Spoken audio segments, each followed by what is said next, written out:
Ukraine যুদ্ধের পর প্রথমবার ভারত ও রাশিয়াকে নিয়ে এমন খবর বেরিয়েছে যা আপনাদের অবাক ও অস্বস্তির মধ্যে ফেলে দেবে। গত 10 মাস ধরে চলে আসা ইউক্রেন যুদ্ধে ভারত রাশিয়া একে অপরের সঙ্গে দাঁড়িয়ে থাকে, কিন্তু এখন দুই দেশের সম্পর্কে কিছু তো অদ্ভুত অবশ্যই হচ্ছে। আসলে পুতিন এমনটা কেন বলল সে পৃথিবী থেকে কিছু দেশকেই মুছে দেবে? আর পুতিনের এই বয়ানের পর প্রধানমন্ত্রী মোদী কি পদক্ষেপ নেন? আসলে ভারত ও রাশিয়ার মাঝে প্রতি বছর একটা বাইল্যাটারাল মিটিং হয়। ভারত ও রাশিয়ার মাঝে হওয়া বার্ষিক শিখর সম্মেলন একটা রণনৈতিক অংশীদারিত্বের সর্বোচ্চ মঞ্চ, কিন্তু এখন ভারত ও রাশিয়ার মাঝে হওয়া এই বাইল্যাটারাল মিটিং এর ওপর বিপদ ঘনাচ্ছে। দুই দেশের মাঝে এখনো পর্যন্ত 21 বার এমন বৈঠক হয়েছে। রাশিয়া ও ভারতের মাঝে এই বাইল্যাটারাল বৈঠক সাধারণত ডিসেম্বরেই হয়। শুধুমাত্র 2020 সালে করোনা মহামারীর কারণে এই বৈঠককে রদ করা হয়েছিল, কিন্তু এখন এই খবর আসছে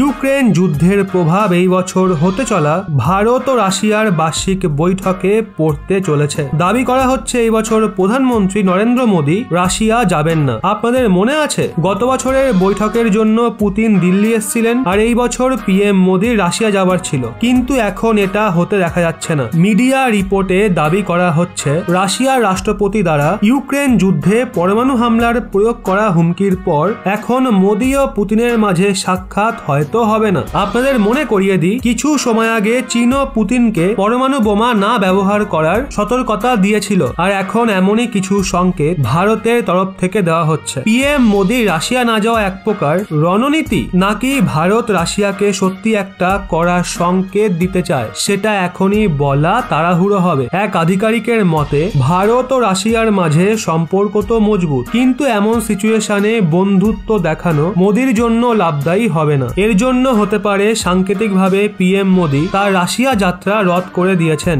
এখানে আপনাদের এটা জানা জরুরি, ভারত ও রাশিয়ার মাঝে এই ধরনের সিচুয়েশন কিভাবে হলো। আসলে ঠান্ডা পড়তেই রাশিয়া তার সেনাদের ইউক্রেন থেকে পিছিয়ে আনা শুরু করে দিয়েছিল। মনে করা হচ্ছিল যুদ্ধ এখন সমঝোতার দিকে এগোতে পারে, কিন্তু রাশিয়ান সেনাদের পিছু হতে দেখে ইউক্রেন সেটাকে পুতিনের কমজোরি বলে মনে করে, আর ইউক্রেন রাশিয়ায় ঢুকে হামলা করে দেয়। এই ঘটনাই পুতিনকে রাগিয়ে তোলে, আর পুতিন ইউক্রেনকে খারাপ ভাবে ধুয়ে দেয়। পুতিন ঠান্ডার ব্যবহার হাতিয়ারের মতো করে, আর ইউক্রেনের পাওয়ার ও গ্যাস স্টেশনে হামলা করে দেয়, যাতে ইউক্রেন ঠান্ডাতেই মরে যায়। এরই মাঝে পুতিন বিশ্বের দেশগুলোকে একটা বড় সতর্কতাও দিয়ে দেয়। উনি বলেন, যদি কোনো দেশ রাশিয়ার ওপর পরমাণু হাতিয়ার নিক্ষেপের চেষ্টা করে তাহলে রাশিয়া ওই দেশকে পৃথিবী থেকেই মুছে দেবে। মনে করা হচ্ছে এই হুমকির পর ভারত রাশিয়ার থেকে কিছুটা দূরত্ব বাড়িয়েছে। তবে যাই হোক, আপনাদের বলি 9 ও 10 সেপ্টেম্বর 2023 দিল্লিতে হতে চলা G20 শিখর সম্মেলনে